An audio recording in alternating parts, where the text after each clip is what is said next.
You, John Fitzgerald Kennedy, do solemnly swear I, John Fitzgerald Kennedy, do solemnly swear that you will faithfully execute the office of President of the United States that I will faithfully execute the office of President of the United States and will, to the best of your ability, and will, to the best of my ability, preserve, protect, and defend the Constitution of the United States. preserve, protect, and defend the Constitution of the United States. So help you God. So help me God.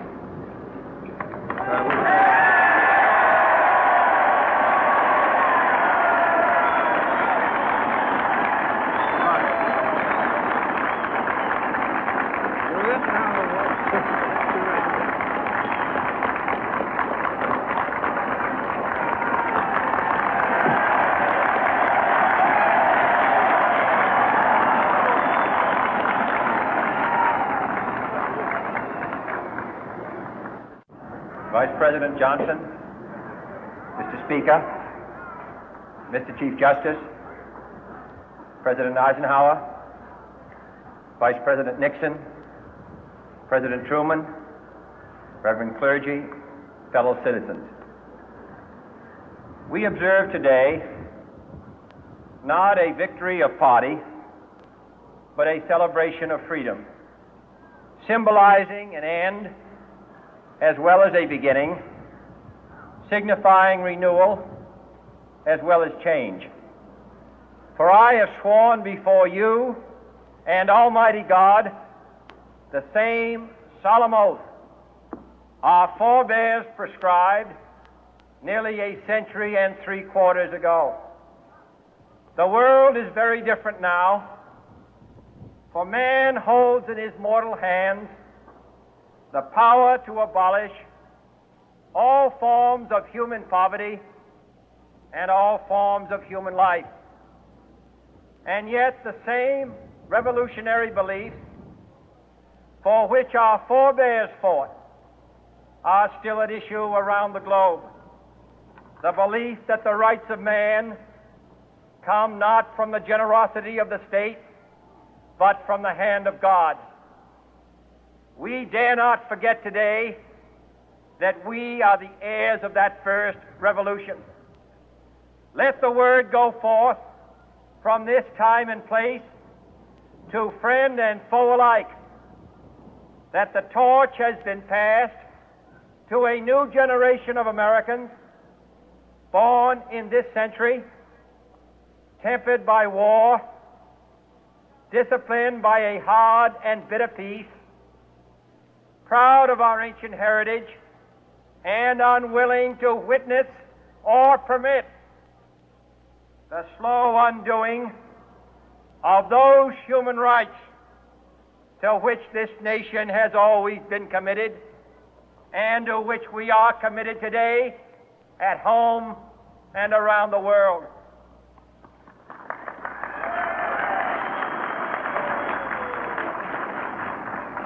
Let every nation know, whether it wishes us well or ill, that we shall pay any price, bear any burden, meet any hardship, support any friend, oppose any foe to assure the survival and the success of liberty.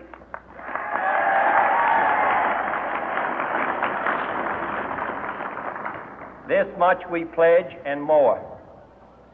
To those old allies whose cultural and spiritual origins we share, we pledge the loyalty of faithful friends. United, there is little we cannot do in a host of cooperative ventures. Divided, there is little we can do, for we dare not meet a powerful challenge at odds and split asunder. To those new states whom we welcome to the ranks of the free, we pledge our word that one form of colonial control shall not have passed away, merely to be replaced by a far more iron tyranny.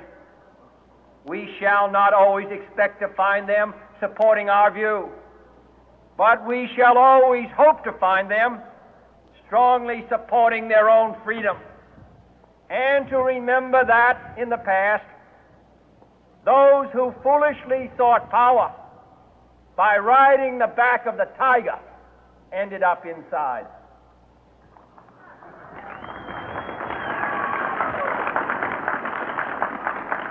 To those people in the huts and villages of half the globe struggling to break the bonds of mass misery, we pledge our best efforts to help them help themselves for whatever period is required, not because the communists may be doing it, not because we seek their votes, but because it is right.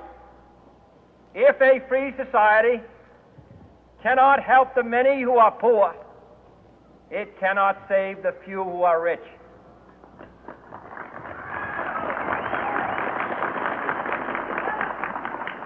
To our sister republics south of our border, we offer a special pledge to convert our good words into good deeds, in a new alliance for progress, to assist free men and free governments in casting off the chains of poverty.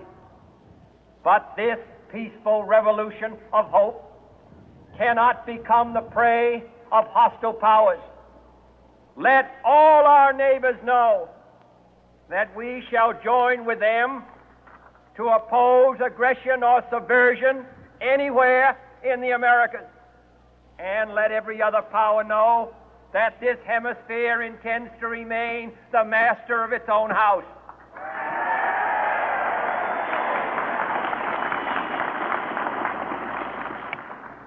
To that World Assembly of Sovereign States, the United Nations, our last best hope, in an age where the instruments of war have far outpaced the instruments of peace, we renew our pledge of support to prevent it from becoming merely a forum for invective, to strengthen its shield of the new and the weak, and to enlarge the area in which its writ may run. Finally, to those nations who would make themselves our adversary, we offer not a pledge, but a request that both sides begin anew the quest for peace. Before the dark powers of destruction, unleashed by science, engulf all humanity in planned or accidental self-destruction, we dare not tempt them with weakness, for only when our arms are sufficient beyond doubt can we be certain beyond doubt that they will never be employed. But neither can two great and powerful groups of nations take comfort from our present course, both sides overburdened by the cost of modern weapons, both rightly alarmed by the steady spread of the deadly atom, yet both racing to alter that uncertain balance of terror that stays the hand of mankind's final war. So let us begin anew, remembering on both sides that civility is not a sign of weakness, and sincerity is always subject to proof. Let us never negotiate out of fear, but let us never fear to negotiate.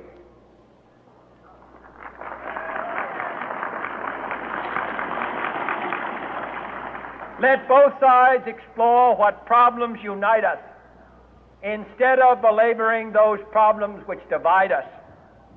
Let both sides, for the first time, formulate serious and precise proposals for the inspection and control of arms, and bring the absolute power to destroy other nations under the absolute control of all nations.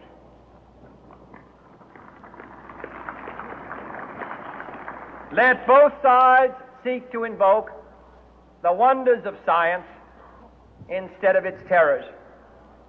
Together, let us explore the stars, conquer the deserts, eradicate disease, tap the ocean depth, and encourage the arts and commerce. Let both sides unite to heed in all corners of the earth the command of Isaiah to undo the heavy burden and let the oppressed go free. And if a beachhead of cooperation may push back the jungle of suspicion, let both sides join in creating a new endeavor, not a new balance of power, but a new world of law, where the strong are just and the weak secure and the peace preserved. All this will not be finished in the first 100 days, nor will it be finished in the first 1,000 days, nor in the life of this administration, nor even perhaps in our lifetime on this planet. But let us begin.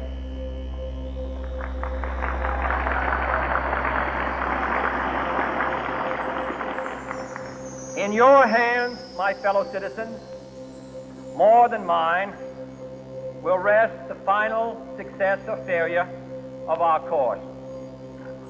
Since this country was founded, each generation of Americans has been summoned to give testimony to its national loyalty. The graves of young Americans who answered the call to service surround the globe. Now the trumpet summons us again, not as a call to bear arms, though arms we need, not as a call to battle, though in battle we are, but a call to bear the burden of a long twilight struggle, year in and year out, rejoicing in hope, patient in tribulation, a struggle against the common enemies of man, tyranny, poverty, disease, and war itself. Can we forge against these enemies a grand and global alliance, north and south, east and west, that can assure a more fruitful life for all mankind? Will you join in that historic effort?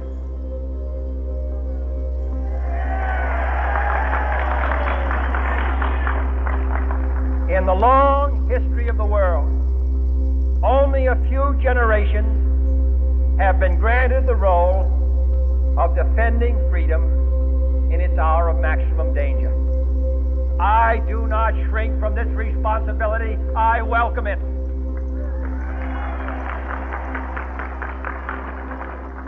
I do not believe that any of us would exchange places with any other people or any other generation.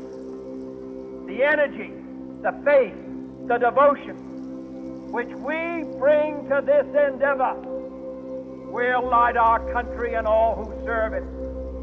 And the glow from that fire can truly light the world. And so, my fellow Americans, ask not what your country can do for you, ask what you can do for your country.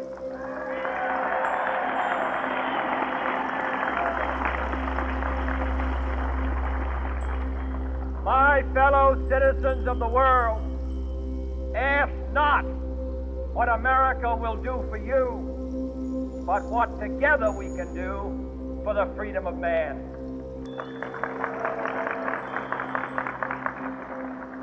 Finally, whether you are citizens of America or citizens of the world, ask of us here the same high standards of strength and sacrifice which we ask of you. With a good conscience, our only sure reward, with history the final judge of our deeds, let us go forth to lead the land we love, asking His blessing and His help, but knowing that here on earth, God's work must truly be our own.